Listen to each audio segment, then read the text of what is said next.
Bismillahirrahmanirrahim. Alhamdulillah. Wassalatu wassalamu ala Rasulillah Sayyidina Muhammadin an-Nabiyil Karim wa ala alihi wa sahbihi ajma'in. Amma ba'du, fa inna asdaqal hadithi kitabullah wa khairal hadyi hadyu Muhammadin sallallahu alaihi wa alihi wa sallam. Wa syarrul umuri muhdatsatuha wa kullu muhdatsatin bid'ah wa kullu bid'atin dhalalatun wa kullu dhalalatin finnar, atau kama qala sallallahu alaihi wa alihi wasallam. Tuan-tuan, puan-puan yang berbahagia, assalamualaikum warahmatullahi taala wabarakatuh. Segala puji bagi Allah Subhanahu wa taala yang senantiasa melimpahkan rahmatnya kepada kita semua. Mudah-mudahan nikmat ini senantiasa berkesinambungan sehinggalah kita berjumpa dengan Allah Subhanahu wa taala. Salawat dan taslim kami cucurkan kepada Rasulullah sallallahu alaihi wa alihi wasallam. Mudah-mudahan dengan salawat ini segala usaha kita dapat diberkati oleh Allah Subhanahu wa taala. Tuan-tuan, puan-puan yang berbahagia, kita akan melanjutkan pelajaran kita pada kitab yang ditulis oleh Al-Imam Ibn Hajar Al-Asqalani Al-Hafidh Syekhul Islam, yaitu kitab yang ditulis yang bertajuk Bulughul Maram, yang mana Bulughul Maram ini ditulis untuk mengkaji hadis-hadis yang berkaitan dengan hukum hakam. Karena kita di dalam Islam mempunyai dua referensi yang asas, yang mana satu sama lain tidak boleh dipisahkan, yaitu Al-Quran was Sunnah, ditambah dengan ijma', ditambah dengan Al-Qiyas. Tetapi yang asal dua ini, Al-Quran was Sunnah, tidak boleh dipisahkan. Utitul Qur'ana wa mithlahu ma'ah, aku dianugerahkan kepada aku daripada Allah Subhanahu wa ta'ala, maksudnya diwahyukan kepada aku Al-Quran dan As-Sunnah. Al-Quran dan As-Sunnah. Jadi kita tidak boleh sama sekali mencuaikan atau meminggirkan As-Sunnatun Nabawiyah. Dia merupakan juga wahyu daripada Allah Subhanahu wa ta'ala, meskipun ibaratnya daripada Rasulullah sallallahu alaihi wa alihi wasallam. Al-Imam Syafi'i mengatakan, segala apa yang dituturkan oleh baginda Rasulullah sallallahu alaihi wasallam, atau apa yang dilaksanakan dan apa yang dikerjakan di hadapannya, atau apa yang didengarkan, masalah itu tambahan dari saya yang saya pahami, dan dia tidak memberikan bantahan, berarti itu merupakan tafsiran atau apa yang dipahami oleh Rasulullah sallallahu alaihi wasallam daripada Al-Quran Al-Karim. Apalagi kita berada di zaman Rasulullah sallallahu alaihi wasallam pernah bersabda, akan datang nanti pada suatu masa orang mengingkari sunnatku, hadisku. Jadi berbahagialah orang yang tidak mengingkari. Karena kalau tidak ada yang mengingkari, berarti juga sebahagian hadis Rasulullah dianggap tak betul, ya kan? Jadi yang kena bala, kita mendoakan supaya kembali kepada jalan yang betul. Karena Rasulullah sudah pernah bersabda, akan ada orang nanti yang mengingkari hadis aku. Yang mereka mengatakan cukuplah bagi kita apa yang ada di dalam Al-Quran. Sehingga sekarang ini seorang doktor namanya Rashad Khalifah, kalau tidak salah meninggal sudah, meninggal dunia, yang merupakan doktor dalam bidang pertanian, yang mana mengingkari sunnah Rasulullah sallallahu alaihi wasallam. Kemudian dia katakan anti hadisah atau Al-Quraniyun. Kemudian Kerana takut dengan umat Islam di Mesir, lari ke Amerika, dan di sana membuka muassasah tentang Qur'aniyin. Kemudian diikuti oleh murid dia, pengikut dia, namanya Dr. Subhi Mansur. Dr. Subhi Mansur dari mana kira-kira? Dari Azhar, jurusan bahasa Arab, yang telah menghafal Al-Quran dan hadis. Pada akhirnya mengingkari sunnah Rasulullah sallallahu alaihi wasallam. Itu doktor tu. Dari mana tu? Dari Azhar, jurusan bahasa Arab. Allah menutup hati dia. Sekarang dia yang melanjutkan rancangan Rashad Khalifah di Amerika. Rashad Khalifah kalau berazan, dia tak ada azannya wa asyhadu anna Muhammadar Rasulullah, tak ada tu. Jadi dia dia singkatkan azan sampai gitu. Tapi tentunya semuanya ini daripada usaha-usaha musuh Islam, kerana dia diberikan perlindungan yang ketat. Mujur dia lari. Kalau tak lari akan bermasalah juga. Tapi sampai di mana nak lari? Mau ke mana? Mau ke mana kira-kira? La ilaha illallah.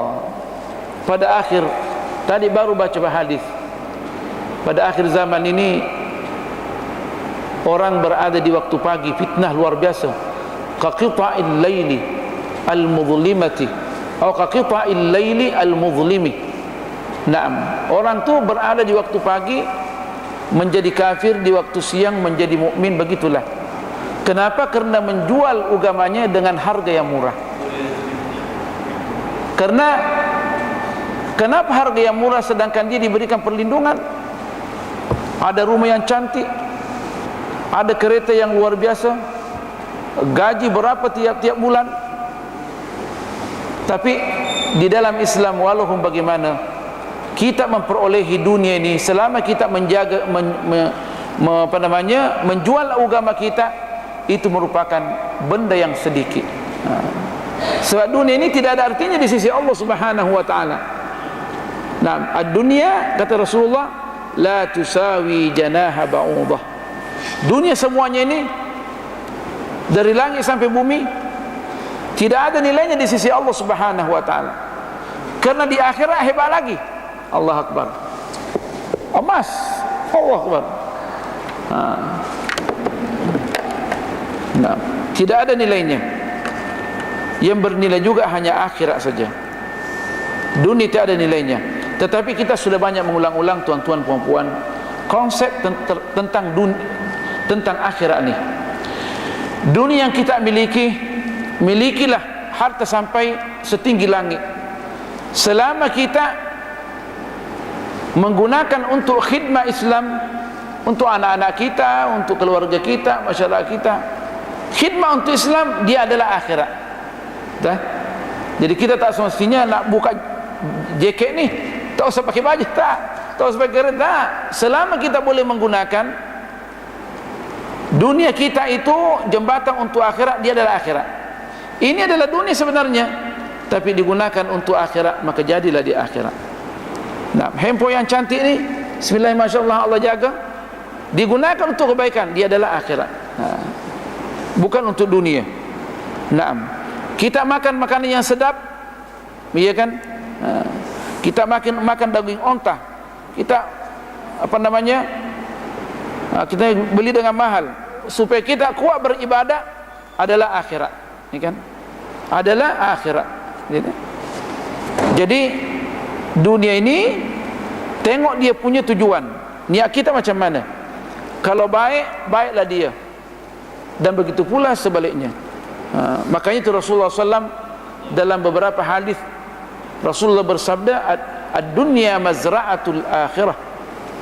Dunia ini merupakan tempat kita bercocok tanam untuk kita punya akhirat, ya kan? Jadi jadikanlah dunia kita ini jembatan untuk akhirat. Tuan-tuan puan-puan yang berbahagia, pada malam ini kita akan membacakan bab nawaqidil wudu. Bab nawaqidil wudu, benda-benda yang dapat membatalkan wudu. Kita sudah sampai kepada hadis 61. Masya Allah, jauh sudah. Kita di sini menegaskan di dalam penjelasan hadis yang ada di sini secara ringkas, kita akan menyentuh juga 4 mazhab: mazhab Maliki, Hanafi, Ahmad bin Hanbal. Tapi kita tegaskan mazhab kita, mazhab al-Imam Syafi'i, sebab kita ada pandangan secara umum. Sebab kita pada hari Sabtu malam Ahad kita, barakallahu fikum, membaca fiqh Syafi'i matni Abi Syuja', dan kita perluas dia punya syarahan. Jadi tak perlu bimbang, kerana kita sekarang ini berada di alam globalisasi. Kita mesti tahu juga pandangan mazhab yang lain daripada Ahlus Sunnah wal Jamaah. Siapa tahu nanti kita dalam keadaan pergi umrah, haji, kalau kita ada pandangan, kita boleh bergerak dengan mudah. Itu antara saya dengan Allah Subhanahu wa taala. Tetapi mazhab saya adalah mazhab Asy-Syafi'i. Mazhab Asy-Syafi'i. Naam. Dan ingat tuan-tuan puan-puan, kita di Brunei ini mazhab kita Syafi'i. Tetapi ada beberapa perkara kita tidak ikut. Kita tidak ikut selama itu sudah disepakati oleh Darul Ifta, ya kan? Darul Ifta. Tapi bukan kita yang menyelesaikannya. Serahkan kepada Darul Ifta. Ada beberapa masalah yang kemungkinan bukan pandangan Imam Syafi'i. Jadi kalau ada masalah di sini itu mesti diketahui oleh orang awam. Itu saya dengar daripada Datuk Saidun langsung, dari mulut dia, Allah yarham, sebelum meninggal dunia. Beberapa minggu lagi sebelum meninggal dunia, enggak salah, saya dengar dia cakap bahwa kita pada dasarnya berpegang teguh dengan mazhab Syafi'i. Tapi kalau seandainya ada satu masalah dipikirkan, masalah ini berkaitan dengan agama di masyarakat Brunei, satu pandangan Syafi'i tak boleh kita gunakan, maka kita akan mencari pandangan Syafi'i yang lemah. So kita ada ar-rajih, arjah, rajih dan marjuh. Yang paling kuat, kemudian yang bawah. Bukan palsu, dia lemah saja. Setelah kita tak memperoleh itu, wala dhaif, maka berpindah ke mazhab yang lain daripada Ahli Sunnah wal Jamaah, sama ada Maliki atau Hanafi atau Hambali. Seperti masalah kita ini membayar zakat fitrah. Kalau kita ini membayar zakat fitrah mazhab Syafi'i, mesti bayar apa yang kita makan. Kalau makan gandum, mestilah bayar dengan gandum. Kalau beras, mesti bayar dengan beras. Berarti masjid ini yang cantik ini akan penuh dengan beras, kan? Jadi ambillah masalahnya mazhab Abi Hanifah, jawazu daf'i zakatil fitri atau zakat bil qimah, dengan qimah. Sedang itu mudah sekarang digunakan, ya kan? Hebatnya nih. Itu banyak lagi perkara-perkara yang lain, artinya yang mana kita tidak gunakan mazhab Syafi'i karena ada maslahat. Tapi bukan kita yang memutuskan. Yang memutuskan adalah Darul Ifta. Tetapi kenapa kita berikan juga pandangan mazhab lain? Supaya kita punya orang Indo kata cakrawala berfikir kita ni luas. Sebab kalau kita punya sistem berfikir kita adalah baik, luas, maka kita tidak akan bergaduh dengan orang lain. Kita jumpa dengan orang lain, kita boleh bergaduh. Kenapa pula sembahyang begini? Ya kan? Saya belajar sembahyang di Brunei tak begini. Nah batal ini, ya kan? Kan ngaco itu. Kalau kita tahu pandangan ini, kita artinya terbuka, ya. Islam ini cantik. Islam ini cantik.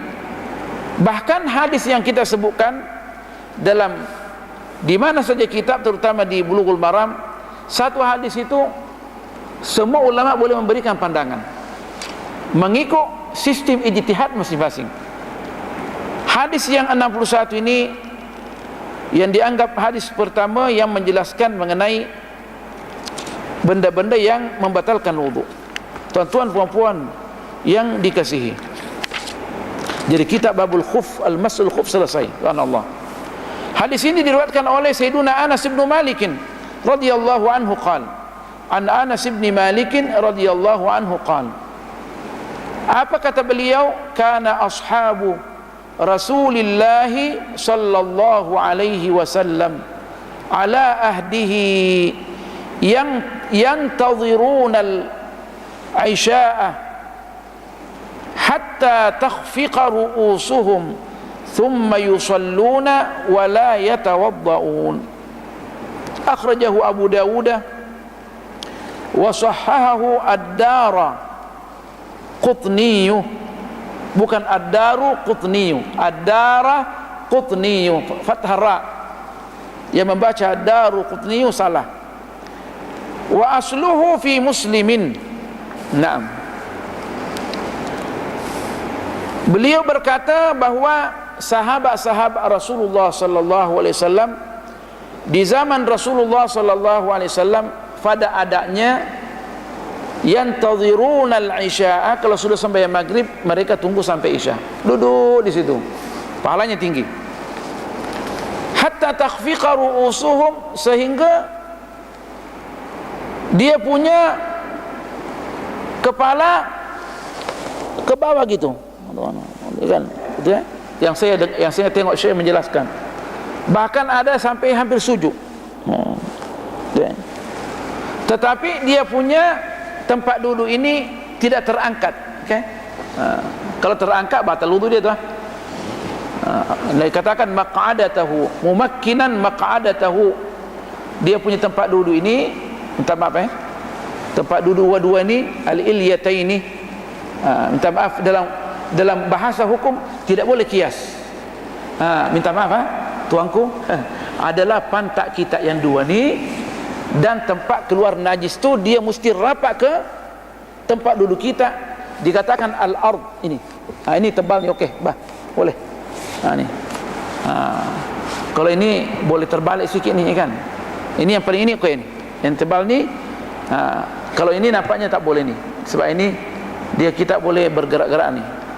Tapi kalau rapat ke bawah insya-Allah tak ada masalah. Saya dikatakan mereka duduk di mana ar-rimal, di padang pasir. Waktu itu tidak ada lagi. Oh, sahabat di padang pasir loh. Masya-Allah. Atapnya daripada daun kurma. Kalau hujan bagaimana kira-kira? Kotorlah baju, kotorlah badan, kotorlah muka. Makanya dibolehkanlah sembahyang di mana? Di rumah kalau hujan. Jadi bagaimana mereka kalau duduk tunggu isya gitulah. Allahu Akbar. Thumma yusallun wa la yatawadda'un. Mereka dalam keadaan begitu tidur maksudnya, tapi dengan keadaan duduknya adalah seimbang. Di tempat duduk itu tidak terangkat satu. Kalau seandainya dia begini, ya kan, batal lah duduk, ya kan, sebab dia terbuka ni, terbuka tempat angin tu, ya kan, atau apa saja, atau dia sandar gini, Allah sedapnya lah, batal wudu tu. Ini mumakkinan maq'adatahu, dia duduk gini. Dia di tu tempat tak, jadi tempat tu tidak ada angin boleh keluar. Itu mazhab kita tu. Thumma yusalluna wa la yatawadda'un. Kemudian mereka sembahyang tanpa berwudu. Menunjukkan artinya tidur yang dalam keadaan tertentu ini tidak membatalkan wudu, ya kan? Ada lagi nanti dipermasalahkan bagaimana kalau dia tidur sedikit waktu dia berdiri dan di waktu dia duduk. Akan datang nanti penjelasan dia. Nah, hadis ini diriwayatkan oleh Abu Dawud, Al-Imam Abu Dawud, seorang pakar hadis. Wa sahhahahu ad-Daraqutni. Al-Imam Daraqutni mengatakan hadis sahih. Wa asluhu fi Muslimin. Dan asal usul hadis ini ada di Sahih Muslim. Jadi tak perlu diragui. Bagi orang yang duduk tertidur, ya kan, yang penting jangan angkat paha, rapat dia punya pantat dia tu tempat duduk dia. Minta maaf saya kasar bahasa saya, ya kan, ini bahasa hukum, insya-Allah tidak batal wudu dia, ya kan. Nah, kita baca dia punya fiqhul hadis. Dikatakan di sini dalam fiqhul hadis, an-naumu min jalisin mutamakkinin la yanqudul wudu'ah, selama dia punya duduk seimbang, rapat ke tanah, maka tidak membatalkan wuduk dia.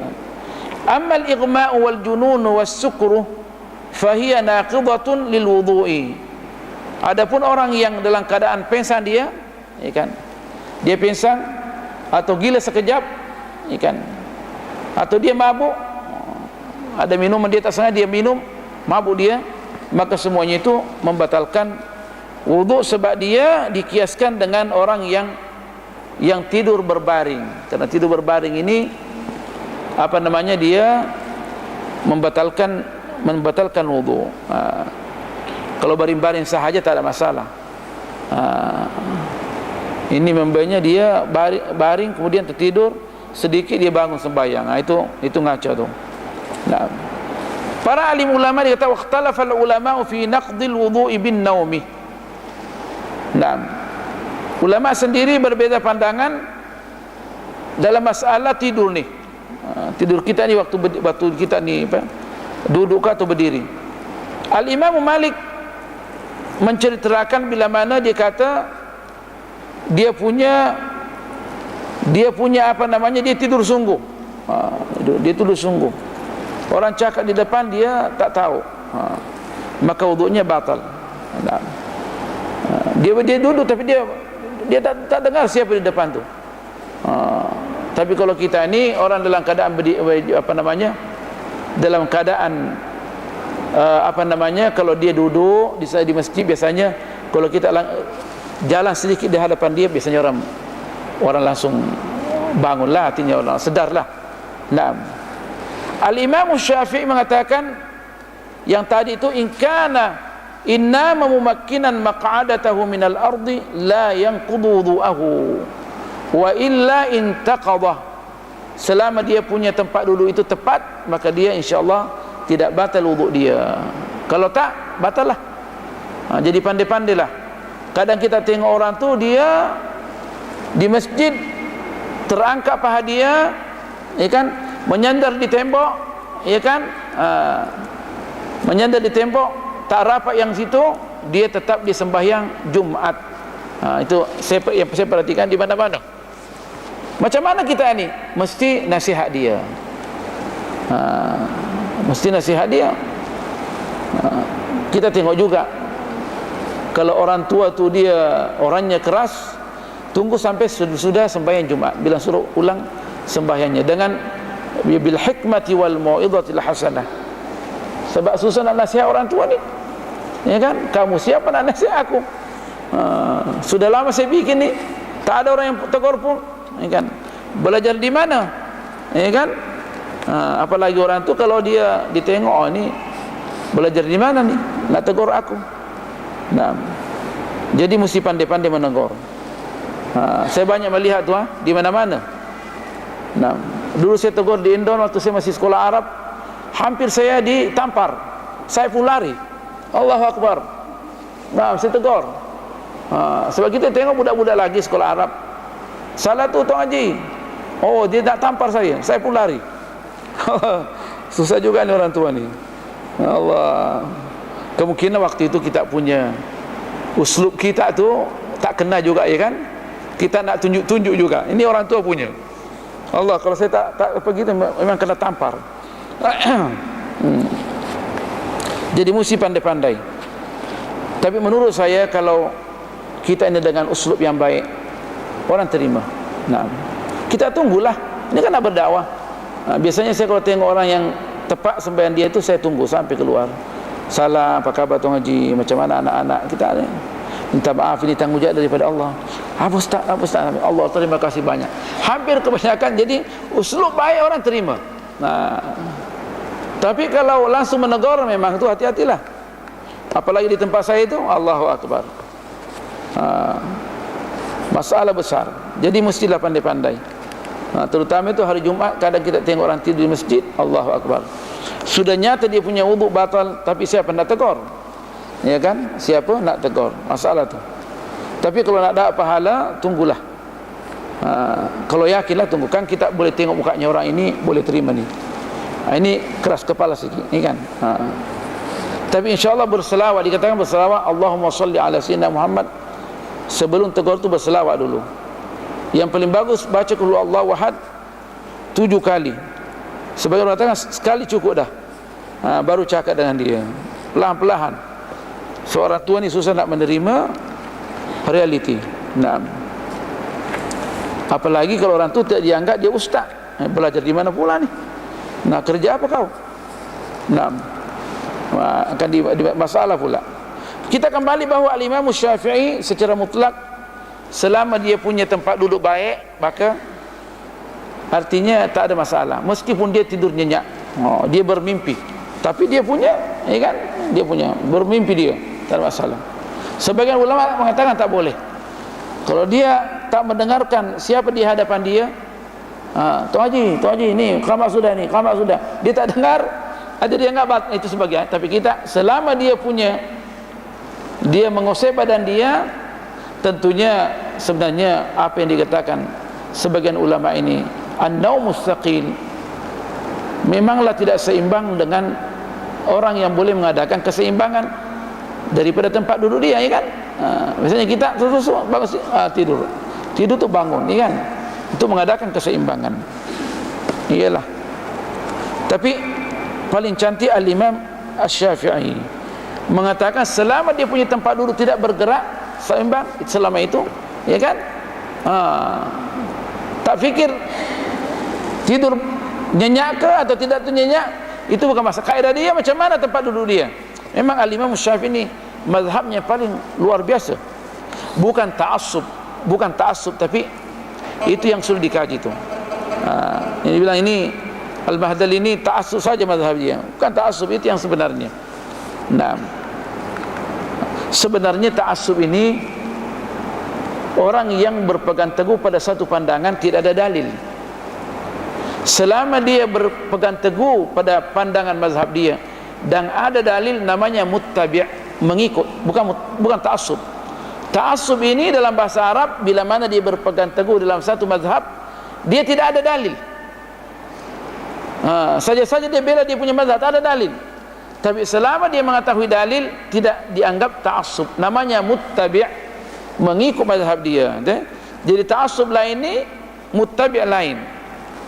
Tapi dalam alam politik, orang punya dalil, selama dia nak menghantam orang tu, dia mengatakan kamu berta'assub dalam agama kau. Itu masalah tu. Itulah pentingnya kita ini ada keikhlasan, takut kepada Allah Subhanahu wa ta'ala. Saya tak mau nampaknya tak reda untuk membacakan semua pandangan ulama. Cukup apa yang dikatakan Al-Imam Asy-Syafi'i. Dia tak melihat tidur nyenyak atau tidur bukan nyenyak. Yang penting tempat duduk kita bagaimana, ya kan? Tempat duduk kita bagaimana, keadaan badan kita bagaimana, cukup cantik. Tapi kita akan melangkah kepada hadis 62. 62 hadis yang diriwayatkan oleh ibu kita Sayyidatuna Aisyah radhiyallahu anha wa ardaha. An Aisyah radhiyallahu anha wa ardaha qalat, apa yang dikata ibu kita ni? Ja'at Fatimatu bintu Abi Hubaysh ila an-nabiy sallallahu alaihi wasallam faqalat ya Rasulullah inni imra'atun ustahadu fala adhur. Naam. Ya Rasulullah, seorang perempuan namanya Fatimah bintu Abi Hubaysh, berarti sahabat tu, datang kepada Rasulullah sallallahu alaihi wasallam. Dia bertanya, ya Rasulullah, inni imra'atun ustahadu, keluar darah daripada tempat itu, bukan darah haid, namanya darah mustahadah, darah istihadah. Naam, keluar terus. Istilah yang moden sekarang ini namanya nazif, darah keluar terus. Afa ada'u salata, kalau begitu apakah saya tinggal sembahyang? Qala la, tak boleh. Innama dzalika irqun, itu adalah penyakit. Penyakit pada perempuan dari dalam ni. Keluar darah terus. Walaysa bihaidin, itu bukan haid. Haid ini dia punya antara istihadah. Kalau haid ini dia punya darah warnanya sangat hitam kan. Kalau ini darah merah ni bukan, berarti itu penyakit. Fa idza aqbalat haidatuki fada'is shalah wa idza adbarat faghsili anki dama thumma shalli. Bila mana datang haid, tinggalkan sembahyang. Bila mana berhenti, maka mandilah apa namanya, faghsili angkat dama, maka cucilah darah tu. Thumma shalli, tentunya kalau sudah haid mestilah kita mandi dulu. Kalau keluar lagi darah, maka kita hanya diperintahkan untuk mencuci darah tu. Bagaimana keluar terus ni? Kita disuruh mencuci darah, kemudian kita berwudu dan sembahyang. Sementara sembahyang keluar darah juga, tak ada masalah, sembahyang saja. Saya itu penyakit. Tetapi setiap nak sembahyang mesti berwudu. Mesti berwudu, itu dia punya tentunya haid mempunyai jangka waktu tertentu. Limpas daripada itu, apalagi bila mana kita melihat warna dia, memang dia warna merah darah tu, berarti kita bersihkan sebelum wudu tu, ya kan? Sekarang ni dunia sudah moden. Ada alat-alat yang kita boleh pakai supaya kita waktu sembahyang, ya kan, tempat itu yang keluar darah hanya di situ saja, ya kan. Tuh. Jadi kalau keluar darah tu dan sudah ditahan situ, mungkin kita masih tetap sembahyang. Keluar terus sembahyang. Begitu juga kata ulama, seandainya orang tu mempunyai salasul baul, keluar terus daripada tempat tu air, macam kencing juga keluar terus, tidak boleh kontrol, penyakit bagi dia. Maka dia khas untuk dia adalah boleh dia bersihkan, kemudian dia sembahyang. Tengah-tengah sembahyang kencing juga keluar, tidak ada masalah bagi dia, sebab itu dianggap darurat bagi dia. Sembahyang saja. Tetapi sekali sembahyang mestilah cuci benda tu. Tak apalah, ganti pakaian, menunjukkan kita ni insya-Allah mendapat pahala banyak. Tapi itu hanya orang-orang tertentu saja. Orang-orang tertentu. Kerana salasul baul ini mesti kita jaga. Kalau sudah kencing mesti yakin bahawa tidak keluar lagi. Tapi ada orang yang tak boleh kontrol, so keluar terus. Macam ada juga member di masjid itu, dia sedikit-sedikit keluar angin. Allahu Akbar. Kesian pula dia. Sampai dia macam nak bertumbuh kalau sembahyang tu. Allah, macam mana ni? Tanya seorang alim besar, di samping saya ada. Macam mana ni? Dia terus keluar. Jadi dia sembahyang tu keluar, dia punya angin. Macam mana kira-kira ni? Ya Allah, macam mana ni? Kata alim besar tu, tak ada masalah. Dia anggap darurat. Dia anggap darurat, maka keluarkan sajalah. Tapi pelan-pelan lah, ya kan? Jangan sampai orang dengar masalah pun itu fitnah kan. Keluarkan sikit-sikit. Dan kalau sembahyang, bagi orang tu dia tidak batal sembahyang dia, tapi dia sekali nak sembahyang mesti berwudu. Itu ya. Itu sudah hukum fatwa, sudah difatwakan oleh semua orang, baik dalam mazhab kita maupun mazhab lain. Makanya itu saya berani sampaikan di sini, supaya ini akan didengar oleh orang, ini kan. Yang kurang memahami bolehlah menanya kami. Nomor telefon terbuka. Tetapi kalau lambat dijawab, minta maaflah, sebab terlalu banyak pertanyaan. Dan saya, karena sekarang ni banyak pertanyaan yang tak ada nama, saya tak jawab itu. Disebutkan namanya. Ini daripada kita ni majlis zikir ni kan, terlalu banyak pertanyaan. Itu dulu saya jawab semua. Sekarang ni saya dahulukan dulu kita punya yang al-aqrabuna aula bil ma'ruf. Jadi banyak pertanyaan tu nak jawab tu. Luar biasa. Pertanyaan dari mana-mana. Jadi jangan marahlah kalau lambat jawab. Tapi insya-Allah dijawab tu. Bertertib, ikut tertib dia. Insya-Allah. Dan kita pun tak berfatwa melainkan dengan mazhab kita ni, mazhabus Syafi'i. Ya kan? Saya berpegang teguh dengan mazhab saya. Saya berpegang teguh dengan mazhab saya. Tidak ada namanya saya ambil pandangan yang lemah. saya mengambil pandangan dulu yang dikemaskinikan Al-Imam Nawawi, kemudian Al-Imam Rafi'i. Itu saya punya saya punya apa namanya. Begitulah nenek moyang kita. Nenek moyang saya yang datang ke Indonesia, Al-Habib Abdullah dan anak dia membawa mazhab Syafi'i. Jadi saya tak keluar. Walau bagaimanapun saya pun pelajari juga mazhab yang lain. Saya masih lagi berpegang teguh dengan mazhab Syafi'i, dan dalam akidah Al-Imam Abil Hasan Asy'ari Ahli Sunnah wal Jamaah. Itu jadi saya terus terang tu, saya tak sembunyikan siapa saya ini. Saya berpegang teguh dengan akidah Al-Imam Abil Hasan Al-Asy'ari, akidah Ahli Sunnah wal Jamaah, dan saya mazhab Asy-Syafi'i. Nah, saya takrirkan mazhab Syafi'i. Jadi itu dia punya wa asyara muslimun ila annahu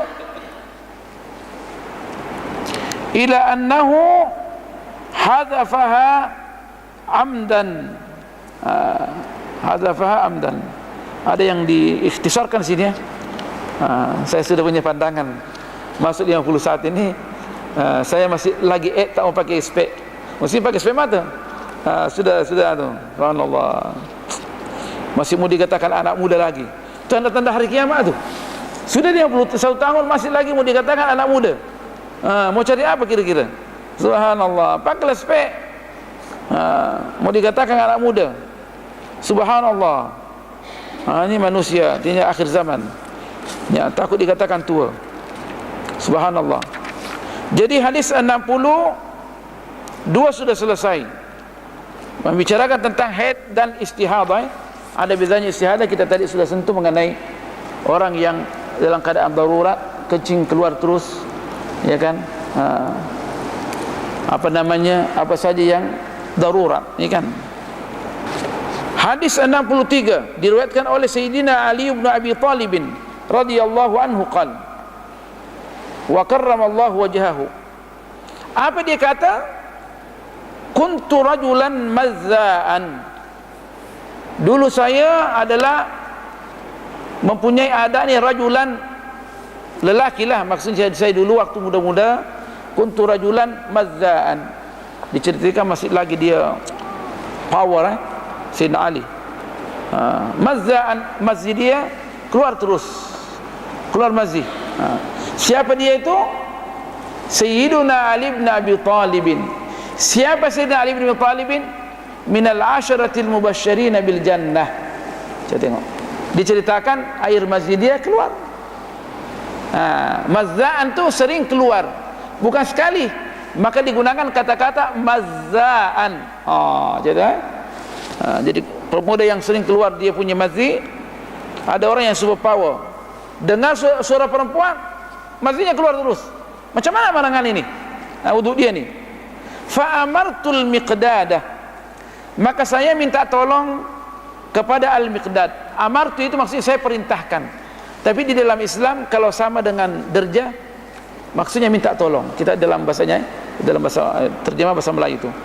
Maka aku minta tolong kepada Al-Miqdad, seorang sahabat juga yang dicintai oleh Rasulullah sallallahu alaihi wasallam. Ada 4 orang yang Rasul diperintahkan untuk mencintainya daripada sahabat ni. Ali bin Abi Thalib, Al-Miqdad ibn al-Aswad, Abu Dzar al-Ghifari, Salman al-Farisi. Allahu Akbar. Wali-wali besar ni. Naam. Maka dia tanya, minta tolong kepada Al-Miqdad. Tentunya dia malu kepada Rasulullah sebab ini mertua dia, bapak mertua ni, kan? Dia tak mau. Dia itu menunjukkan akhlak tinggi ya. Disuruh Miqdad, coba tanya Rasulullah. Ayas'alan Nabi sallallahu alaihi wasallam fasa'alahu faqala fihi alwudu'. Dia hanya berwuduk saja, tak perlu mandi, ya kan? Kalau orang tengok macam mana pula ni bahasa ni kan? Beza tu mazza, al-mazyu dan al-maniyu, al-wadiyu. Air yang putih itu keluar waktu kita kencing sama-sama tu, panas tu namanya al-wadi. Kemudian ini al-mazyu waktu sementara orang syahwatnya sementara bangkit keluar. Itu kalau keluar tu itu tak perlu mandi, hanya dibersihkan tempat itu saja. Bahkan dalam satu riwayat dipercikkan air saja. Tapi kalau untuk selamat, kita apa namanya, kita cucilah. Kita di Asia air Masya Allah. Kalau di padang pasir, iyalah percikkan. Waktu itu mau ambil air di mana? Jadi cukup dipercikkan. Tapi kalau orang was-was, cucilah supaya was-wasnya hilang. Sebab was-was ni bila mana menyerang orang secara berterusan akan menjadi penyakit. Naam. Jadi masalah orang yang mazi ni tak perlu dia mandi, hanya cuci tempat itu saja. Kemudian berwuduk. Jadi maksudnya membatalkan wuduk mazi itu. Sebab kullu ma kharaja minas sabilaini yang kita pelajari daripada matn Abi Syuja', segala apa yang keluar daripada tempat yang dua tu, ya kan, al-qubul wad dubur, mestilah apa saja keluar mestilah kita ni, artinya mesti dia membatalkan wuduk, ya kan. Nah, bahasanya kasar sikit, ustaz tak punya bahasa. Muttafaqun alaih. Hadis ini diriwayatkan oleh al-Imam Bukhari Muslim, hadis sahih, tak boleh dibantah. Wal lafdhu lil Bukhari, tapi ini lafaz daripada al-Imam Al-Bukhari. Itu habis cerita mengenai saya minta kepada Allah tadi dalam perjalanan cakap dengan Syekh Baihaqi supaya selesai nawaqidul wudu daripada hadis Bulughul Maram. Ya Rabb. Naam. Hadis 64. Hadis ini diriwayatkan oleh ibu kita juga ni, Ummul Mukminin Aisyah radhiyallahu anha.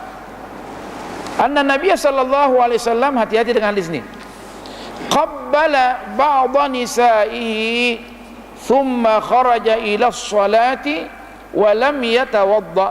Ya kan? Rasulullah sallallahu alaihi wasallam mencium salah seorang daripada istrinya, kemudian keluar ke masjid untuk sembahyang, pergi sembahyang, wa lam yatawadda, dan dia tidak berwudu. Ini banyak khilaf di antara ulama ni. Kalau kita dalam mazhab Syafi'i, boleh saja mengatakan dia mencium dalam keadaan ada apa namanya, ada pelapis. Sebagian mengatakan kalau mazhab Ahmad bin Hanbal dibilang kalau mencium, seandainya dia mencium istrinya, syahwat tidak naik, tidak bangkit, maka tidak membatalkan wudu. Syahwat bangkit, batalkan wudu. Abu Hanifah tak. Dia cium dia apa, selama air mani tidak keluar, wudunya tidak batal. Itu lebih hebat lagi tu Imam Abu Hanifah. Tapi kita tidak ikut mazhab Abi Hanifah, ikut mazhab al-Imam Asy-Syafi'i, kerana dia mengatakan hadis ini adalah dianggap hadis dhaif inda Imam Al-Bukhari. Di sini pun meskipun ditakhrijkan diriwayatkan oleh Imam Ahmad, tetapi dianggap oleh Bukhari hadis dhaif. Nanti akan ada hadis yang lebih kuat lagi daripada ini. Tapi kita ni kalau seandainya keluar daripada Brunei, jumpa orang di mana di Mekah sana, dia tarik istrinya, kemudian dia pergi sembahyang, kita tengok Allah teruknya ni tak tahu agama. Tak boleh itu. Ini ada hadis wujud dia ni. Hadisnya ada, siapa yang meriwayatkan al-Imam Ahmad. Jadi kita relax dengan mazhab kita, mazhab Syafi'i. Alas, jangan diganggu orang lain. Teruknya, Allah Akbar, tarik istri dia, kemudian sembahyang, la ilaha illallah, tak pandai agama sungguh itu. Apalagi kita orang Melayu ni luar biasa komentar. Jadi tengok tu kita diam saja, itu urusan dia. Al-Imam Ahmad sendiri mengatakan selama dia punya syahwat tidak bangkit, apalagi orang tua. Tentunya orang muda kemungkinan, betul lah. Waktu ustaz 40 tahun, jangan coba-coba. Tentu saja sekarang masanya 21 tahun ni, jadi orang tua dah, ya kan. Jadi pikiran itu sudah lain sudah. Jadi tengok umur lah. Tapi ada orang tua 60 tahun, Masya Allah, dia lutut bergerak masih mau lagi kahwin. Jadi itu syahwatnya tinggi. Jadi kalau begitu dia sentuh perempuan, mengikut mazhab Ahmad bin Hanbal, bergerak dia punya syahwat, berarti dia mesti wudu, ya kan. Jadi itu, dan banyak lagi. Rasulullah pernah sembahyang tengah malam, kemudian sentuh dengan Sayyidatina Aisyah, dia punya kaki ke Rasulullah. Setiap pegang tu Sayyidatina Aisyah cari dia punya apa, kaki dia, Sayyidatina Aisyah. Rasulullah tetap sembahyang. Itu juga dalil yang dipakai oleh mazhab Ahmad bin Hanbal. Tapi kita ini min babil ihtiyat, Al-Imam Syafi'i tak membezakan ada syahwat, tidak ada syahwat, sebab ini masalah ibadat, mesti berwudu. Mesti berwudu. Tapi kita sudah paham mazhab bin Hanbal, dia lagi mentakhrijkan hadis ni. Akhrajahu Ahmad. Akhrajahu Ahmad. Dalam satu riwayat, seorang tabi'i menanya Sayyidatuna Aisyah dalam benda ini. Sayyidatuna Aisyah mengatakan sebahagian daripada istrinya. Kata tabi'i, siapa lagi yang dicium kalau bukan kita, ya kan? Maka dia tersenyum. Sayyidatuna Aisyah ibu kita tersenyum. Maksud dia lah tu. Dia lah tu. Sayangnya Rasulullah kepada Sayyidatuna Aisyah. Maka janganlah kita ni mencaci maki dan mengeritik Sayyidatuna Aisyah. Hadis 64 selesai. Hadis 65. Hadis yang diriwayatkan oleh Sayyiduna Abu Hurairah radhiyallahu anhu qala. Apa dikata? Qala Rasulullah sallallahu alaihi wasallam. Saya akan akhir hadis ini. Nampaknya tak akan selesai waqtul wudu. La ba'as. Apa kata baginda Rasulullah sallallahu alaihi wasallam? Idza wajada ahadukum fi batnihi syai'an fa ashkala alaihi akharaja minhu syai'un am la. Bila mana orang tu dia mempunyai penyakit di perut dia, bunyi-bunyi perut dia, kan? Kadang dirasa ada keluar daripada tempat tu. Macam mana ni? Kadang tu syaitan dia pergi tiup di tempat angin tu, dia tiup. Sungguh ni ada bil hadis. Macam mana kita ni? Dia bunyi-bunyi dalam perut. Boleh saja angin, boleh juga syaitan di dalam bunyi-bunyi. Bahkan dia tiup tempat tu, tempat angin keluar tu dia tiup situ. Sehingga kita kira kentut. Macam mana ni? Macam kentut ni. Padahal kita tak rasa ada angin keluar, tak rasa. Baik, itu bukan tu. Akharaja minhu syai'un am la. Keluar kan ni? Tapi nampak tidak ada angin. Cuma saja macam ada angin. Siapa yang niat tu? Iblis yang tiup. Ikan. Kita pun 24 jam pergi wudu itu. Kata Rasulullah SAW, fala yakhrujanna minal masjidi hatta yasma'a sautan au yajida rihan. Maka hendaklah dia, maka jangan dia keluar daripada masjid, maksudnya lanjutkan sembahyangnya sehingga dia mendengarkan suara. Memang ada suara keluar daripada tempat tu dan dia rasa au yajida rihan, dia sendiri mendengarkan suara atau ada bau, ya kan? Kalau ada bau tu ialah. Tapi bagaimana 24 jam keluar dia punya itu? Tadi sudah kembali tu, bahwa itu darurat. Kita sudah tadi bahas darurat, tak ada masalah, silahkan keluar. Jadi yang mempelajari ini, dia 24 jam angin, dia punya angin keluar terus, yakin dia keluar terus. Lepas wudu masuk, keluar lagi. Macam mana kira-kira ni? La ilaha illallah, tak ada masalah, silahkan keluar. Tapi perlahan-perlahan. Nanti pura orang, macam mana pula ni? Tok Syekh imam lagi ini pakai serba lagi ni, ya kan? Mazhab apa pula ni? Padahal dia tak dengar benda hadis dan kita mazhab kita, kan? Sedap. Islam ini cantik lah. Allah, Islam ini cantik. Tapi nak kita ni bersabar mendengarkan pelajaran ni. Akhrajahu Muslim. Siapa yang meriwayatkan? Al-Imam Muslim, hadis sahih. Dia ada perutnya bunyi-bunyi kuat segala. Iblis tiup dia punya tempat angin tu, kan? Maka selama dia tak mendengarkan suara dan dia tidak rasa yakin ada keluar dari tempat tu dan dia tidak cium, tak ada masalah, sembahyang saja. Bahkan bila mana dia mendapat penyakit, dia punya angin keluar terus 24 jam, maka tak ada masalah. Tetapi setiap dia nak sembahyang, mestilah dia memperbaharui wuduk dia. Mudah-mudahan tuan-tuan puan-puan apa yang kita sampaikan ni dapat memberikan manfaat kepada kita semua. Subhanakallah bihamdik, nashhadu an la ilaha illa anta, nastaghfiruka wa natubu ilaik. Bismillahirrahmanirrahim. Wal 'ashr innal insana lafi khusr illa alladhina amanu wa 'amilus shalihat wa tawassaw bil haqqi wa tawassaw bis sabr. Bismillahirrahmanirrahim. Alhamdulillah. Wassalatu wassalamu ala Rasulillah sayyidina Muhammadin an-nabiyil karim wa ala alihi wa sahbihi ajma'in.